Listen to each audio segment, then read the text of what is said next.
Good morning, sir.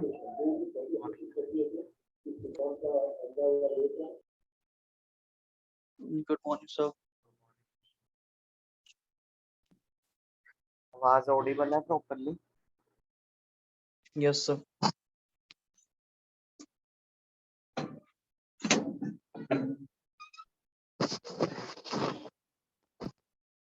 आज हमारा syllabus जो है वो खत्म हो जाएगा पूरा, ठीक है।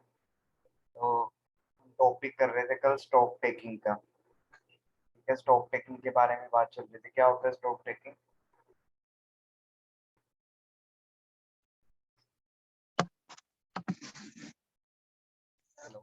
वही सर, वही स्टॉक लेना, जो जो वो होता है, स्टोर को पिकअप करना, रिक्विजिशन फॉर्म भर के, ये सब चीजें फॉर्म को भर के फिल करके साइन करवा सकते।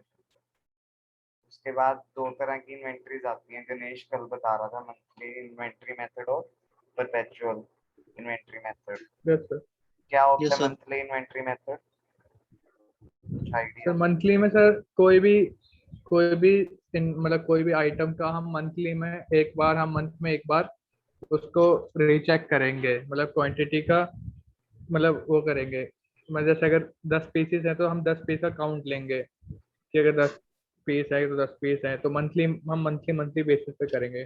परपेचुअल होता है जो हम सर डेली बेसिस पे करते हैं, वो इन्वेंट्री अपने आप हो जाती है, जैसे कंप्यूटराइज इन्वेंट्री होती है वो। Very good. तो मंथली इन्वेंट्री में क्या होगा, हर एक कॉमोडिटी के लिए हम फिजिकल काउंटिंग करेंगे पहली चीज। हाँ, अगर कोई जैसे आइटम हम ऐसी है लिकर जिसकी पे। हाँ, अगर कोई आइटम ऐसी है जिसकी फिजिकल काउंटिंग नहीं हो सकती तो उसको वे भी कर सकते हैं, मतलब ठीक है। बाय वेट भी उसकी इन्वेंट्री जो है वो चेक हो सकती है। कोई अब वेट में जैसे कोई हमारा किचन की जो आइटम्स है वो आ गई, जैसे कोई स्पाइसेस आ गए या फिर कोई हमारा फ्लावर आ गया या फिर ऐसी चीजें कुछ, ठीक है। तो उनकी जो इन्वेंट्री होगी वो बाय वेट हो जाएगी। और फिजिकली काउंटिंग में जितने number of commodities, number of goods हमारे पास अवेलेबल है, स्पेसिफिक कमोडिटीज की जितनी यूनिट्स हमारे पास अवेलेबल है उसको हम फिजिकली काउंट करके चेक कर सकते हैं, उसकी इन्वेंट्री कर सकते हैं। परपेचुअल इन्वेंट्री में क्या होगा, परपेचुअल इन्वेंट्री में होगा कि इसमें कॉन्टिन्यूस रिकॉर्ड जो है वो मेंटेन होगा हर एक परचेजेस का, ठीक है। जितने भी हमारी परचेजेस हैं, जितने भी हमने चीजें इशू की है, उसका कॉन्टिन्यूस रिकॉर्ड जो है वो मेंटेन होगा। ये डिपेंड करता है परपेचुअल इन्वेंट्री या जो वो कार्ड पे भी, बुक्स में भी रख सकते हैं, ठीक है, या फिर सिस्टम में भी, जो आपने बताया। वैसे ज्यादातर क्या होता है कि दोनों चीजें ही चलती हैं, कार्ड में, बुक्स में भी कर लेते हैं और सिस्टम पे भी कर लेते हैं, डिपेंड करता है होटल के स्टैंडर्ड्स के ऊपर, ठीक है।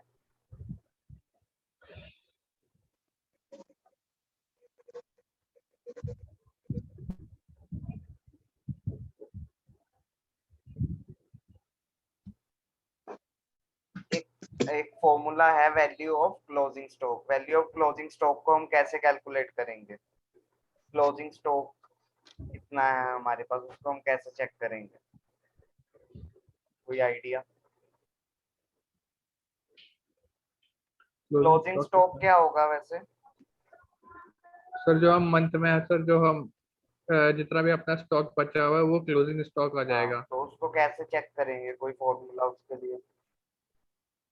फॉर्मूला पहली चीज, चलो मैं सर बताता हूँ। जितना भी हमने सर, जितना भी हमने जितना परचेज किया है और ओके, जितना यूज्ड है वो उसको हम माइनस कर देंगे उसमें से, तो आ जाएगा आई थिंक।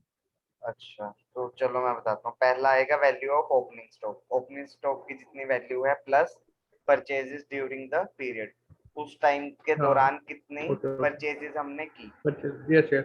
ठीक है। उसमें से माइनस हो जाएगी हमारी requisition made in the same period. उस टाइम पे कितनी रिक्विजिशंस हमने बनाई, रिक्विजिशंस बनाई मतलब सामान जो है वो इशू हो चुका है, ठीक है। इशू या। हाँ ठीक है, तो वो चीज उसमें से माइनस हो जाएगी, that comes to value of closing stock. हाँ, मैं मेरा भी ठीक था, बस हाँ सर वो ठीक था। ओपनिंग स्टॉक में ऐड करना हाँ भूल गया बस। नहीं, ठीक था तुम्हारा। ये सब्जेक्ट पहले था तुम्हें किसी सेमेस्टर में? नहीं सर, ये वाला सब्जेक्ट नहीं था। अच्छा,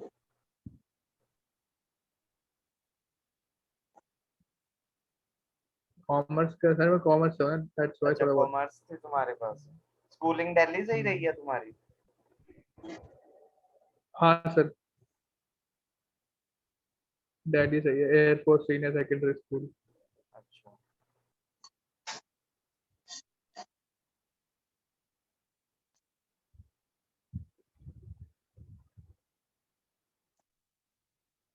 उसके बाद एक टॉपिक है हमारे पास, maintain stock level. Maintain stock level का मतलब क्या होगा?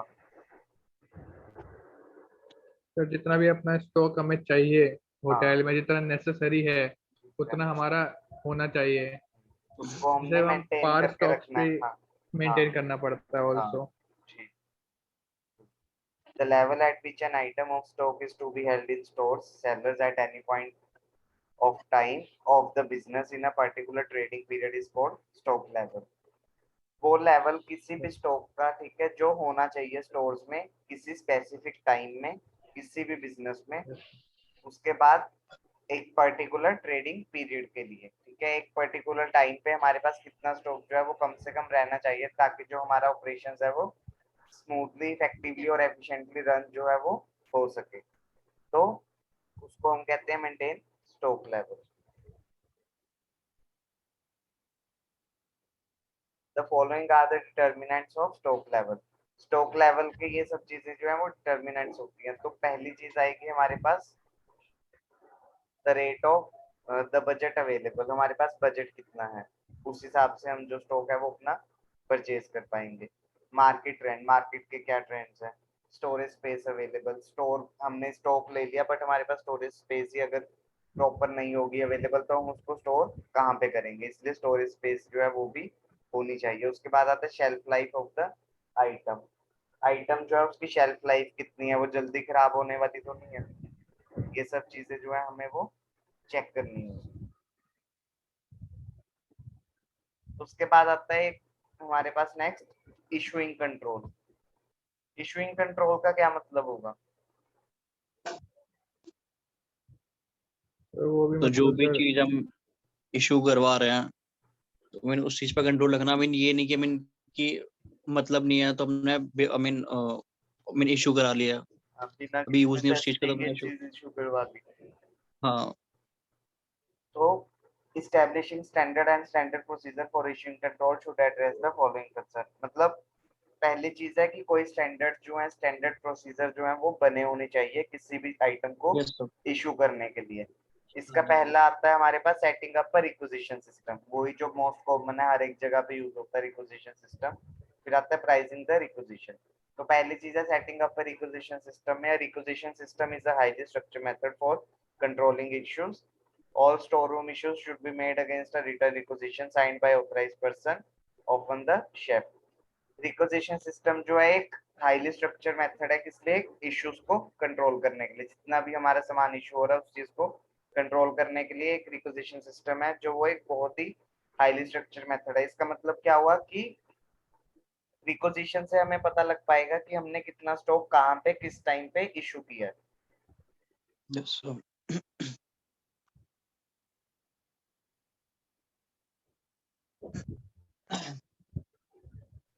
तो रिक्वेजिशन से क्या होगा, एक प्रॉपर रिकॉर्ड जो है वो मेंटेन रहेगा। At the end of the month, at the end of the week, at the end of 3 months, 6 months और क्वार्टरली हम उसको टैली कर सकते हैं कि किस डिपार्टमेंट में कितना बजट था और कितना उनको सामान जो है वो इश्यू हुआ है। हर एक चीज का रिकॉर्ड जो है वो मेंटेन रहेगा, पेपर वर्क जो है वो मेंटेन रहेगा, उसको हम कभी भी चेक कर सकते हैं। रिस्पॉन्सिबिलिटी किसकी होगी? स्टोर मैनेजर की, स्टोर एम्प्लॉयज की, उस चीज को मेंटेन करना। उसकी एक कॉपी डिपार्टमेंट के पास भी रहेगी और एक कॉपी जो है वो स्टोर के पास रहेगी।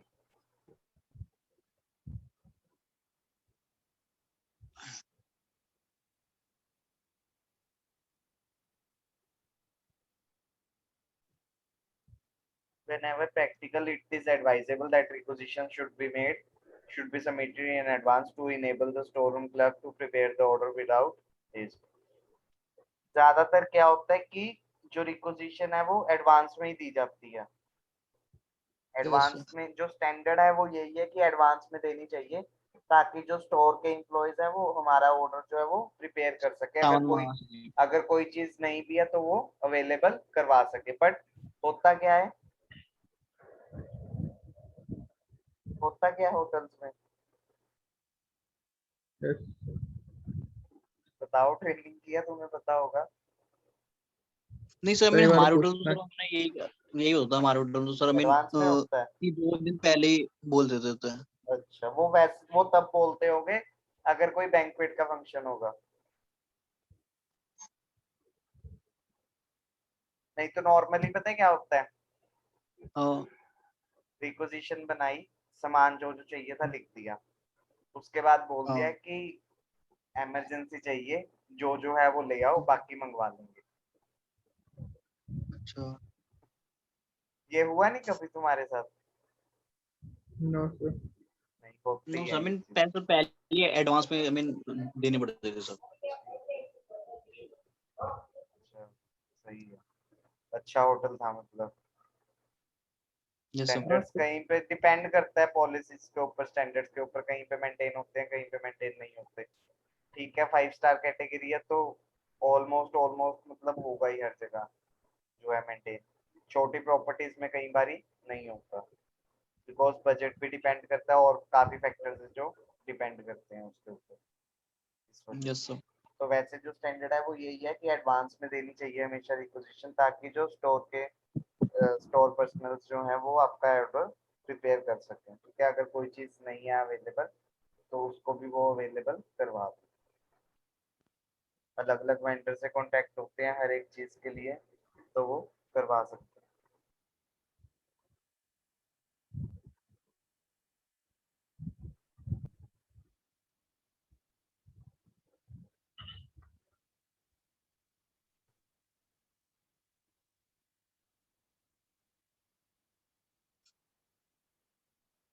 उसके बाद आता है प्राइसिंग द रिक्वेजिशन।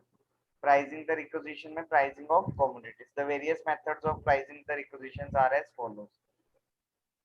अलग अलग मेथड्स हैं रिक्वेजिशन की प्राइसिंग के। पहला आता है actual purchase price. The method involve pricing of commodities at the purchase price. अलग अलग तरह से हम रिक्वेजिशंस की है जो वो प्राइसिंग कर सकते हैं, कमोडिटीज के ऊपर डिपेंड करता है अलग अलग चीजों की प्राइसिंग के बारे में। तो मेथड्स हैं इसके डिफरेंट डिफरेंट। पहला था एक्चुअल परचेज प्राइस, जिस प्राइस पे आइटम्स परचेज किए हैं उसी पे उसका प्राइस लगा देना। ठीक है, उन्हीं कमोडिटीज जो कमोडिटीज सपोज हमने किसी स्पेसिफिक प्राइस पे परचेज किया, वही प्राइस हमने उस कमोडिटी पे लगा दिया कि आइटम का प्राइस जो है वो इतना है। उसके बाद simple average price. Simple average price में क्या होता है? Pricing of commodities at simple average price. फिर आता है weighted average price, taking to account both quantities as well as price, thus given a more accurate average price. Weighted average price में क्या होगा? वेटेड एवरेज प्राइस में चीजें जो है वो क्वांटिटीज से भी देखी जाएंगी और एज वेल एज प्राइस से भी देखी जाएंगी। जो हमें अप्रोप्रिएट लगेगा प्राइसिंग का मेथड, वो उसके ऊपर रख दिया जाएगा। फिर आता है FIFO मेथड। FIFO में हमारा वही first in first out. First out. This method involves pricing of commodities at the earliest purchase price. जो हमने अर्लीस्ट परचेज प्राइस मतलब पहले जिस प्राइस पे हमने प्रोडक्ट को परचेज किया था वो अप्लाई कर देंगे हम आइटम्स पे, which have a fluctuate market price. अगर उस आइटम का प्राइस जो है वो इंक्रीज भी हो गया होगा तो जो आइटम की प्राइसिंग है वो पुराने रेट पे ही लगी रहेगी। सपोज इसका एक एग्जांपल ले लो, आलू है सपोज। आलू हमने जो पहले, ये तो चलो पेरिशेबल में आएगा, चलो फिर भी कोई सर ये कैन प्रोडक्ट नहीं होते सर, वो होते हैं सर सॉस बॉटल्स सॉस इन सब। बॉटल्स, कैन हाँ फ्रूट्स, उसी का एग्जांपल ले रहा था मैं। कैन फ्रूट्स का ही हाँ। ले रहा था, सॉस बॉटल्स का। बट ठीक सर है, इनका तो सर कॉन्ट्रैक्ट होता है ना सर इन पे तो। अगर आपका अगर सर कॉन्ट्रैक्ट है 1 ईयरली या 6 मंथली, तो सर उसी रेट पे आपको मिलेगा, चाहे बाहर उसका कितना भी रेट चले। वो तुम्हारी बात ठीक है। ये चीजें तब डिसाइड हुई जब वेंडर की सिलेक्शन हुई। ठीक है, और मैं यही चीज अब इस चीज पे भी मैं आता हूँ, ये चीज पे तुम्हें एक्सप्लेन करता हूँ थोड़ी सी।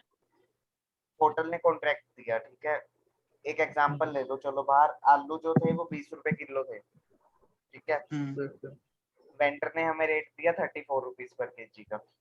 एक एग्जांपल, 34 रुपीज केजी का उसने रेट क्यों दिया? क्योंकि अगर मुझे 20 रुपए आलू खरीदने हैं तो मेरे को खुद मार्केट में परचेज करने जाना पड़ेगा।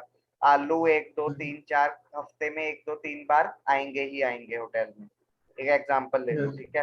तो 34 रुपीज का रेट हमें क्यों मिला, क्योंकि उसमें उसके डिलीवरी कॉस्ट भी इंक्लूड है।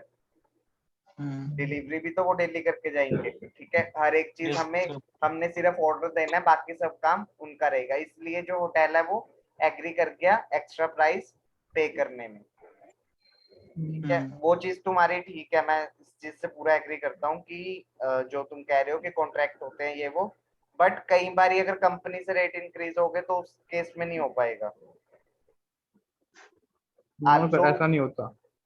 नहीं, जैसे सर, नहीं सर, वेजिटेबल्स के मामले में नहीं पता, बट जो वैसा जो प्रोडक्ट होते हैं, जैसे कि जितने भी कैंड प्रोडक्ट या जो क्या बोलते हैं उनको, प्रोप्राइटरी प्रोडक्ट्स जो होते हैं, ठीक है। अगर सर हमारा जो हाँ कॉन्ट्रैक्ट हुआ है हाँ कि अगर भैया हम 10 रुपए के रेट में अगर हम तुमसे माल खरीद रहे हैं, तो हमें वो 1 ईयरली, चाहे उसका रेट 100 क्यों ना हो जाए, बट आप हमको 10 में सप्लाई करोगे, नहीं तो वो कॉन्ट्रैक्ट एग्रीमेंट होता है, उसमें फिर लीगल और दूसरी हाँ फॉर्मेलिटीज ठीक होती हैं है, फिर उस समझ गया मैं वेंडर के तुम्हारी खिलाफ। बात, वो लीगल डॉक्यूमेंट होगा।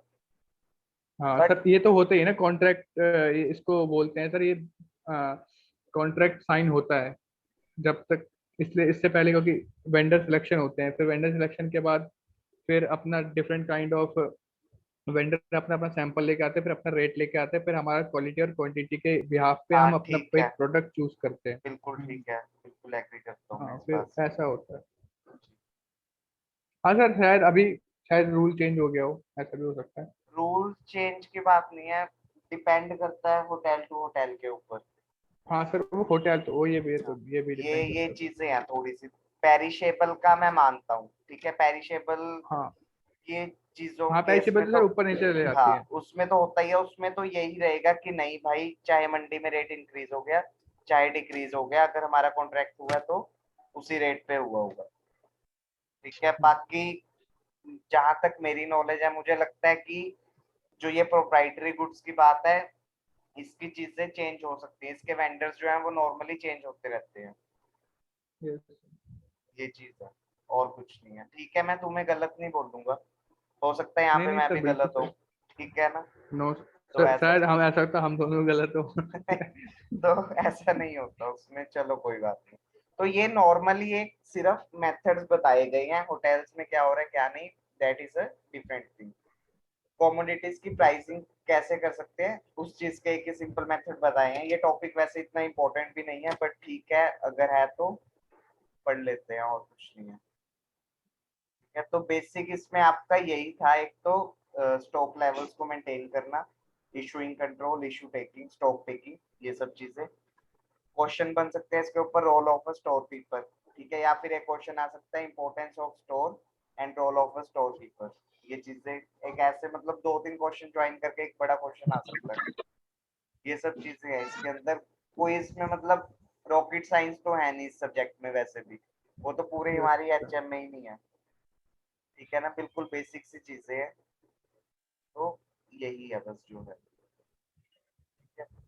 स्टोरेज टेम्परेचर वगैरह आप शुरू से पढ़ते आ रहे हो, ठीक है, सीसी है, कलनरी आर्ट्स है, तो उसमें तो ये चीजें इंपॉर्टेंट रहती हैं, ठीक है। और कुछ No. नहीं सर, बस इसके नोट्स तो मैं भेज दूंगा आपको।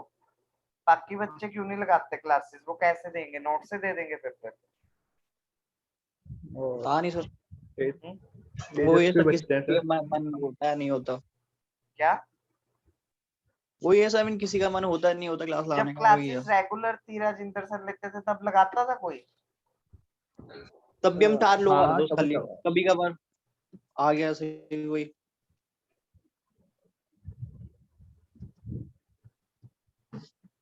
पहले निधि निधि सृष्टि का भी आती थी, अब वो भी नहीं आते।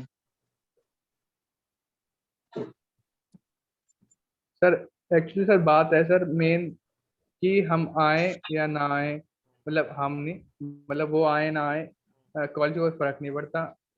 कॉलेज को मतलब बस पैसा चाहिए उनका, और वो एग्जाम कॉलेज में वो वही बैठेंगे, हम भी बैठेंगे, अटेंडेंस का कोई चक्कर नहीं है। वो भी बैठेंगे एग्जाम में, हम भी बैठेंगे, तो इसलिए लोग सोचते हैं वाई टू डू ये हार्ड छोड़ कर वर्क। लगा क्लास। नहीं, हाँ वो तो बात ठीक है तुम्हारी, खैर। बट ये ऐसा नहीं है कि इसी कॉलेज का है,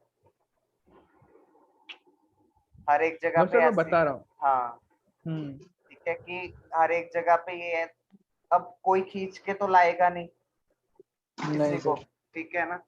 वही चीज है, अब पढ़ना नहीं पढ़ना वो बच्चों के अपने ऊपर है। सही बात है सर। अब मेरे पास THM एक कोर्स है आपके उसमें कॉलेज में, bachelor B vocational tourism and hospitality management, ठीक है। तो I am the class coordinator for that batch. तो उस केस में क्या है कि वहां पे 4 बच्चे हैं, ठीक है, उनकी स्ट्रेंथ ही 4 बच्चों की है, ठीक है, उस कोर्स की। तो अब बच्चे आते नहीं, पहले आते थे जब फिजिकल क्लासेस थी, ठीक है, तब चलो लगा लेते थे। 2 बच्चे उसमें से बहुत रेगुलर हैं, 2 बच्चे आते कभी आएंगे कभी नहीं आएंगे, ठीक है। तो अब मेरे को तो सिलेबस कवर करवाना ही है, ठीक है ना। कल को बच्चे ये तो नहीं बोल सकते कि ये टॉपिक नहीं हुआ या ये चीज हमें सर ने नहीं करवाई। हाँ तो अब वो लगानी या नहीं लगानी वो चीज तो बच्चों के ऊपर डिपेंड करता है, ये चीज है। Yes.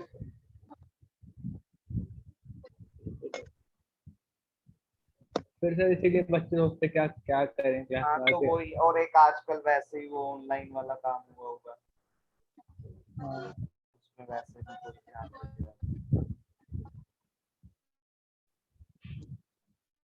चलो, और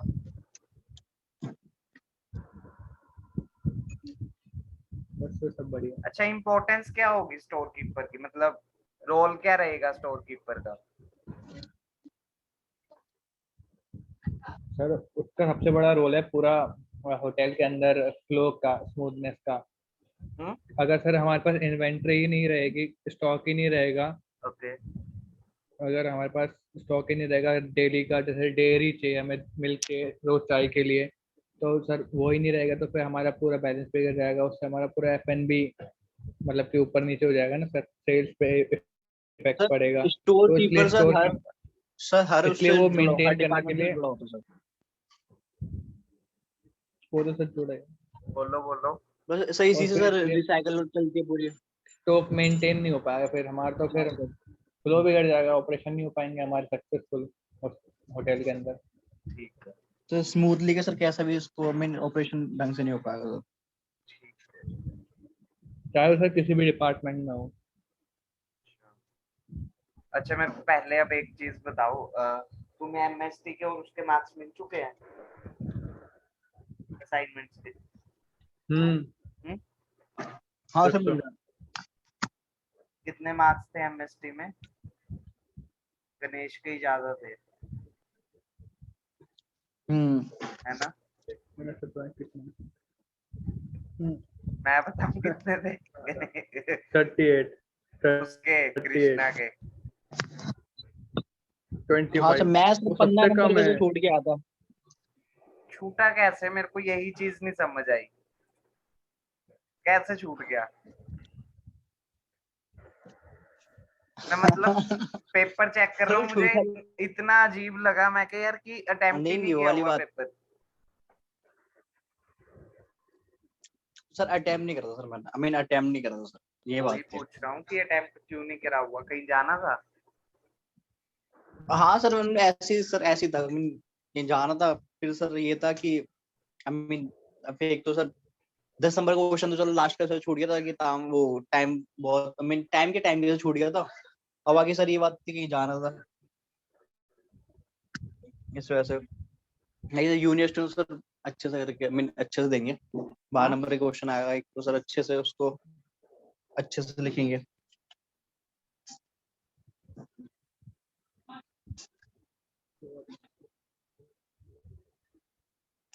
राजेंद्र सर ने भी कम मार्क्स दिए भाई बहुत, शायद अपने हाँ हिसाब से ही दिए होंगे। मार्क्स जो हैं क्या? वो डिपेंड करते हैं कि आपने लिखा क्या है और क्या कितना लिखा है बिल्कुल। उस चीज के बिल्कुल ऊपर। बिल्कुल। कृष्णा का पेपर गलत अच्छा मार्क्स नहीं था, दिए। ठीक है, राइटिंग भी अच्छी है, सब कुछ सही है। दिक्कत वही है कि अटेम्प्ट ही नहीं करा हुआ। वो याद है सर, टाइम नहीं करता सर मैंने। ये था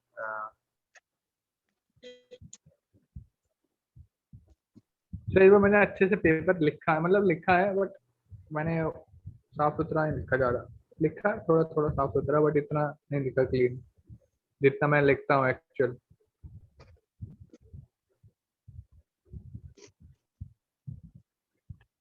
तुमने 10 नंबर वाला कोई क्वेश्चन नहीं किया? किसने सर? तुमने, कृष्णा। सर एक क्वेश्चन का था सर 10 नंबर वाला।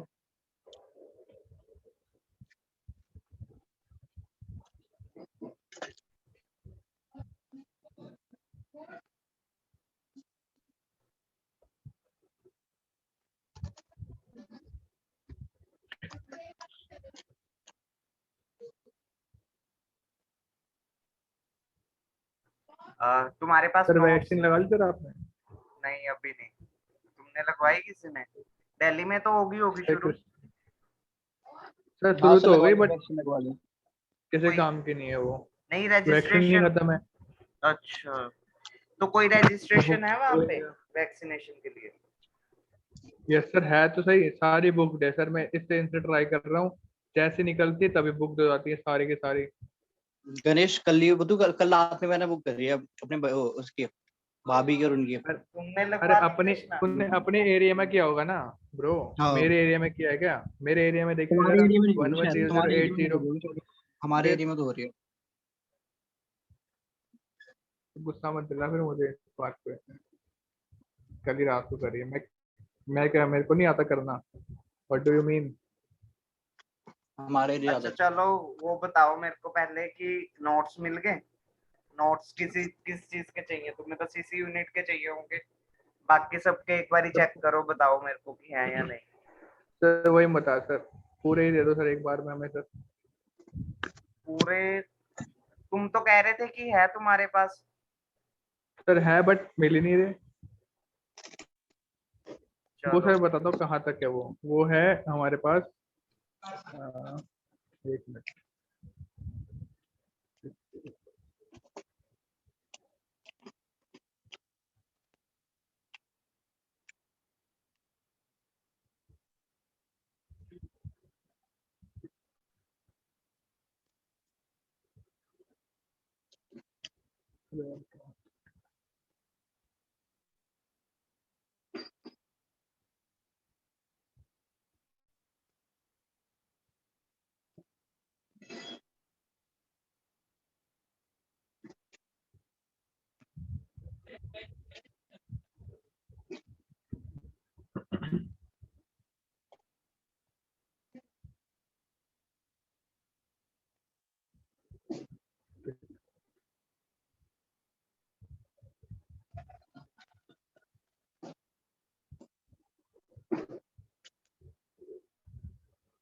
सर वो हमारे पास ये है।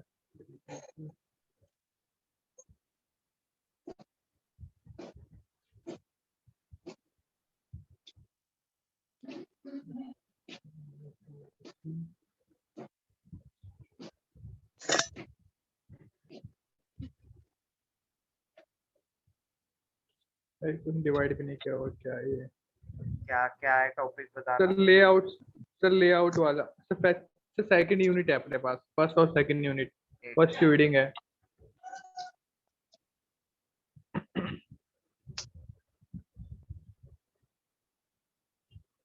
होटल डिजाइन वाला यूनिट है?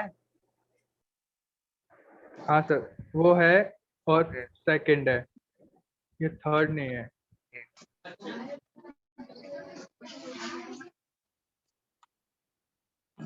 Second is systematic layout planning वाला। हम्म। हेलो, यस सर है सिस्टमैटिक वो लेआउट वाला। प्लानिंग है ना? फिर उसके बाद एसएलपी भी है हाँ सर, ये एसएलपी। वाला भी है हाँ ये वाला भी है सर। एसएलपी की बात कर रहा हूँ मैं। फिर layout of commercial sir kitchen. Architect ये भी। नो सर ये वाला नहीं है।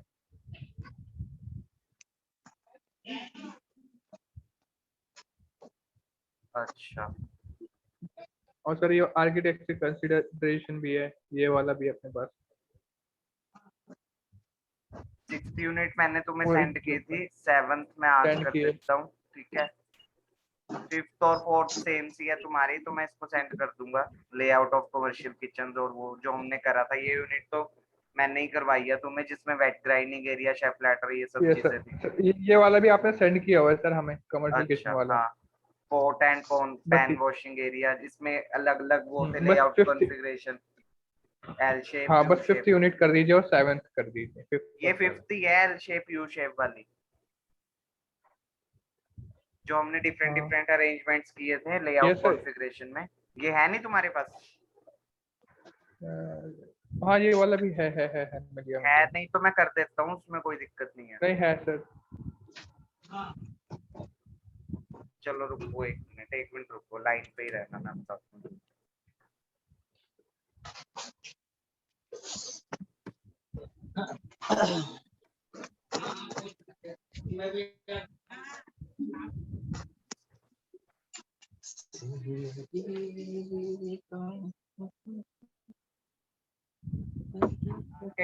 आर्किटेक्चरल कंसिडरेशन है तुम्हारे पास? Yes sir. ठीक है, थर्ड यूनिट है, फर्स्ट सेकंड थर्ड है, फोर्थ फिफ्थ तो तुम्हारी 7 दे किचन, दो बस।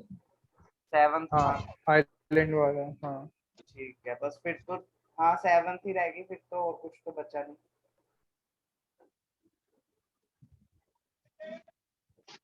ठीक है, मैं यस आज सर। तुम्हें मेरी अच्छा एक बात सुनो, गणेश, हेलो, यस सर बोलिए। Yes sir. सेवंथ यूनिट में सेंड करता हूँ ग्रुप के अंदर, ठीक है? वहां से ओके डाउनलोड कर लेना, उसको चेक करना, अपने सिलेबस के साथ जो नोट्स हैं वो टैली कर लेना, ओके ओके सर। ठीक है? अगर तुम्हें लगता है किसी यूनिट के नहीं है तो please let me know, I will arrange that, ठीक है? Okay sir. ठीक है ना? क्योंकि मेरे हिसाब से सिर्फ यस सेवंथ यूनिट के ही रह गए, first unit yes sir hotel, 7। हाँ first yes unit sir hotel बाकी डिजाइन हाँ है, वो है तुम्हारे पास, फैसिलिटी प्लानिंग में सिस्टमैटिक लेआउट पैटर्न है वो भी है, ठीक है? आर्किटेक्चरल कंसिडरेशन भी है, फिर किचन लेआउट और डिजाइन के भी तुम्हारे पास है, किचन स्टीवर्डिंग के भी है जो डालते थे, स्टोर्स के रह गए बस। क्योंकि जो तुम्हारी फोर्थ और फिफ्थ यूनिट है ना, किचन और किचन लेआउट एंड डिजाइन, तो जो फिफ्थ यूनिट के तुम्हें नोट सेंड करे थे उसके अंदर फोर्थ यूनिट भी कवर है। फोर्थ यूनिट ओके ऐसे ओके कवर है क्योंकि उसके अंदर इक्विपमेंट्स रिक्वायरमेंट है for commercial kitchen. Commercial kitchen की जो इक्विपमेंट्स हमें रिक्वायर्ड होती हैं वो सारी चीजें उसके अंदर मेंशन की हुई हैं, जिसमें हमने वो ग्रिडल्स वगैरह ये सब चीजें पढ़ी थी, ब्रेड पैन वगैरह। Yes sir. समझ गए चीज कि नहीं? यस सर समझ में आ गया सर। है ना? तो वो चीजें ये थोड़ी मिक्स सी हैं यूनिट दोनों, ठीक है? तो ओके मैं कर दूंगा तुम्हें, इसके आज सेंड कर देता हूँ शाम तक, ठीक है? 7 यूनिट के तो सिलेबस तो हमारा कवर्ड है, ठीक है? अगर कोई डाउट्स हो तो बताना जरूर, ठीक है? स्टार्ट कर दो स्टडी करना घर पे, जी सर। ठीक है? चलो ठीक है, okay okay. Okay sir. Okay. Okay.